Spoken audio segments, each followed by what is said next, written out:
So good afternoon, everyone. My name is Steve Axon. I'm the CEO of Prothelia. Thanks for inviting me to speak at the conference. And also thanks for everyone for taking time out of their weekend to attend the conference. We know it's difficult to do this virtually, but it's great to get everyone together. In order to do this presentation virtually, I unknowingly recruited my family to listen to this and to record this talk.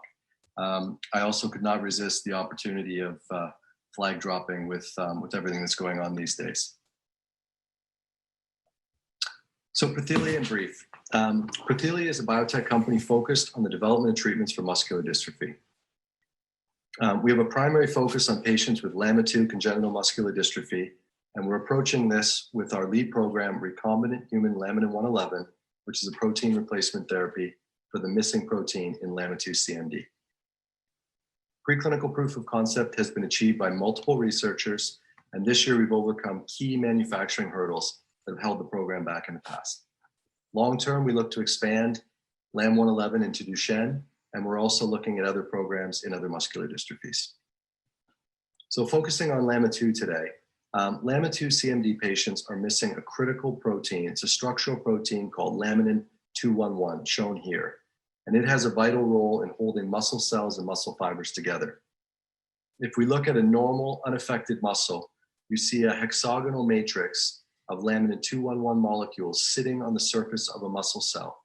They're bound to the muscle cell to two key receptors, and they polymerize to each other, almost holding hands with each other to create that structural matrix on the surface of muscles.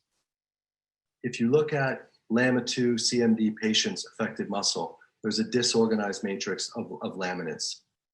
And what's going on here is Mother Nature is trying to compensate for the missing laminin-211 by upregulating laminin-411. Unfortunately, laminin-411 is deficient in a couple of different ways. So first of all, the alpha-4 chain is truncated and is not effective at polymerization. And secondly, the binding domains of laminin-411 do not bind to the muscle cells as laminin-211 does.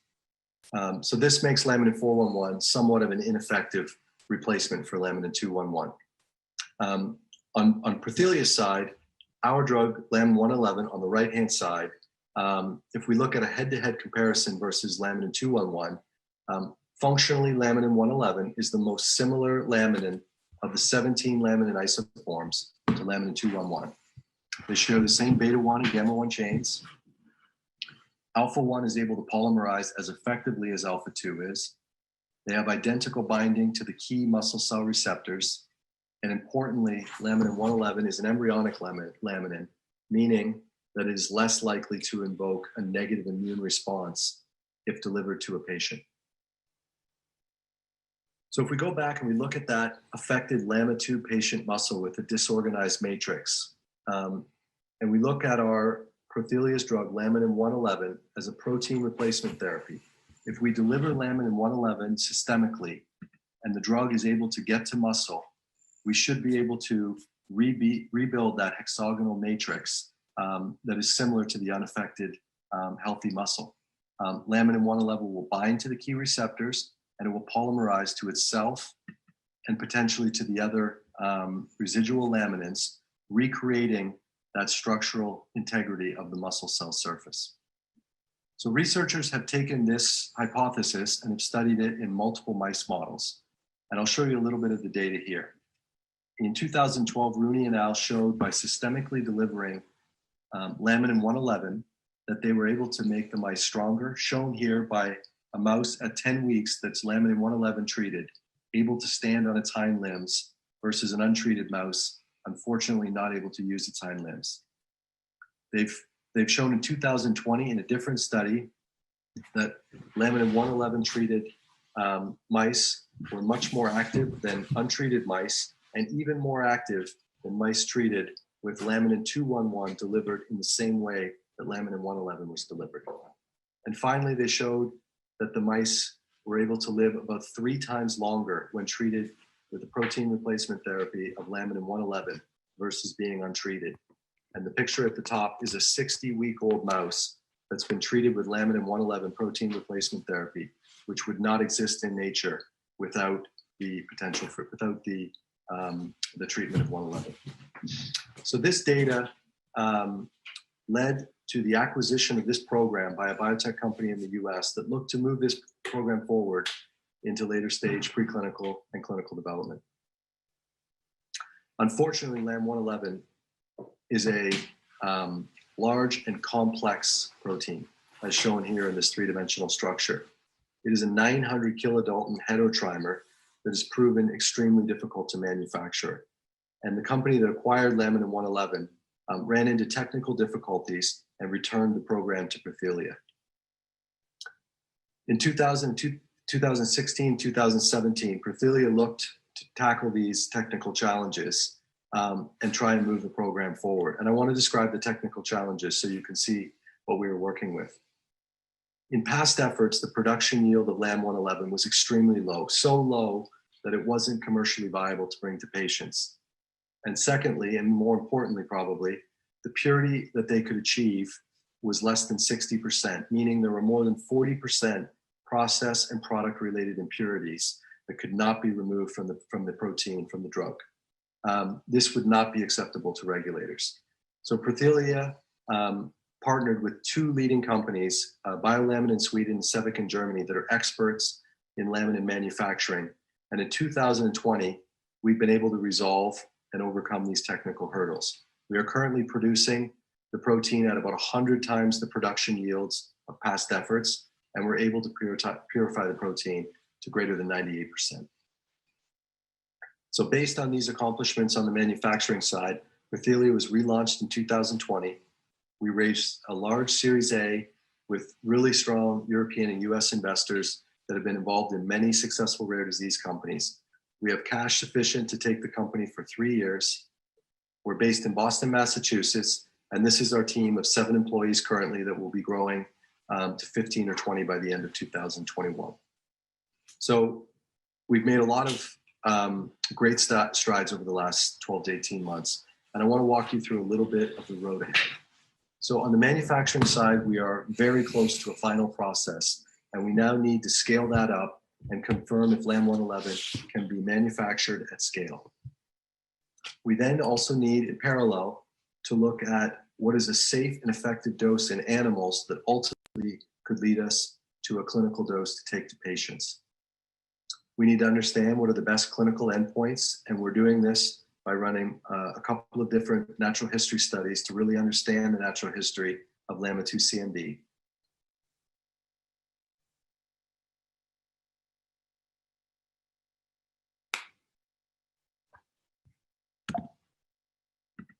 We have enough information, we have enough confidence in the program that we can get approval from regulators to start clinical trials.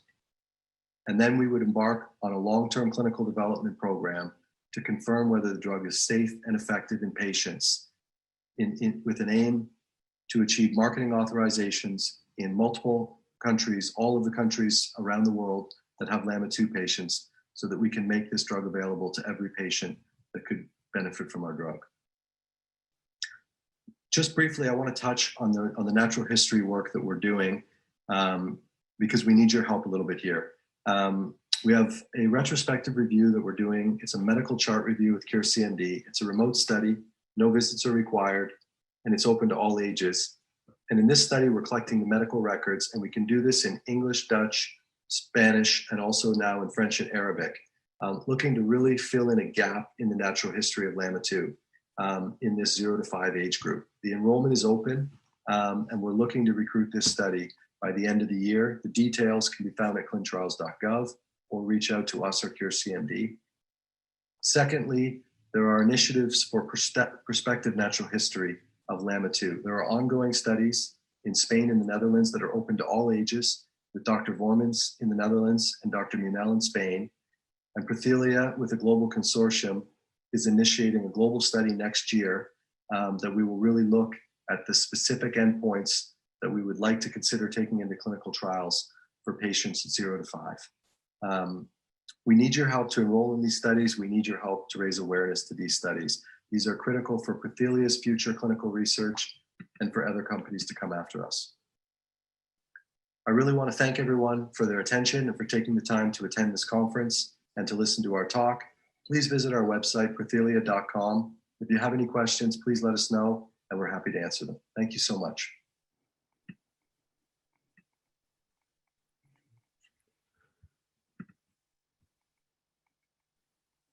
All right, thank you so much. Since at this moment, unfortunately, Prothelia is not present in the meeting, I propose to move on towards the next presentation. But if there are any questions... We're here. Oh, sorry. I'm so sorry, Tristan. Sorry, Tristan. I'm really sorry. Are there any questions remaining for Prothelia? There's one in the chat. If I could go ahead and read it. Is this drug considered curative, and would this ongoing medication be required for support? And I can answer that. Yes, this would be an ongoing medication that would be taken either once a week or once every 2 to 3 or 4 weeks, depending on the dose regimen. And yes, it would be for life. It would be ongoing. And I think the second question came from Krista, and it's asking about retrospective versus prospective studies. And yes, that is a bit confusing. Retrospective means that we're looking into the past, and prospective means that we're looking into the future. So for a retrospective study, we would gather all of the medical records from the past and extract the data that has been entered into those records and try and look for patterns. But the prospective studies that are being done in the Netherlands, in Spain, and soon to be a global effort will be moving forward. So everyone will start about the same time, and we'll look at visits every 3 to 6 months, and everyone will have the same measurements taken over that time so that we can look at change over the course of the study and participation. Maybe we should also, Tristan, respond to the question whether this could be considered curative or not. So that's always a difficult, if I may take a step on that, that's always a difficult question in therapy development, because if cure means the disease is completely disappearing after you take the medication, then that would be not an appropriate expectation. However, a therapeutic effect is an appropriate expectation. So it's always better to talk about therapies at this point in time. But among therapies, of course, this is a type of therapy that goes to the root cause of the disease, which is to replace the missing protein with something that's expected to be equally functional, and then the missing one. So it's a root cause treatment, if you will, but I think cure is always a loaded term. And so I think therapy is probably the best terminology here. Thank you, Dr. Bonham. That was very helpful.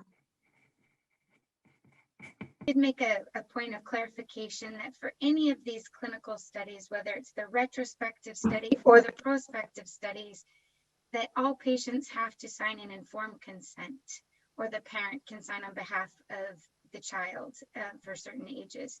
So we need your help. We can't assume that you want to participate or begin to look at your medical information without your permission. So please contact Cure CMD if you'd like to participate in the retrospective study, or Carlin for the natural history study in the Netherlands, or Dr. Francina Munel for the study in Spain. Okay, and as a final question from Ashley right now, could this medication be used in conjunction with gene therapy that might be upcoming? Would use of the medication exclude them from future gene therapies? We believe that they could be used in conjunction with one another. So if you were to participate in the protein replacement therapy clinical trial, you would still be eligible for a future gene therapy study. As with any drug, the protein replacement therapy can be washed out of the system. So if you stop taking it, if you stop having that drug, it will then go lower, lower, lower in your body and eventually wash out, and you would be eligible to try another therapy of any type. Thank you for that. And then I can, sorry, but another editorial comment, which is that in a disease as significant as LAMA2 congenital muscular dystrophy, of course, in the future, we have to think about multimodal therapeutics. So to attack the disease from more than one angle, as I said, every disease is a therapy, but maybe if we put several of these, every approach is a therapy, but if we put several of these therapies together in the end, maybe we are even more effective than every single one. So that's, I think, is what the future holds. Multimodal therapeutics, meaning that we have to move at different fronts at the same time.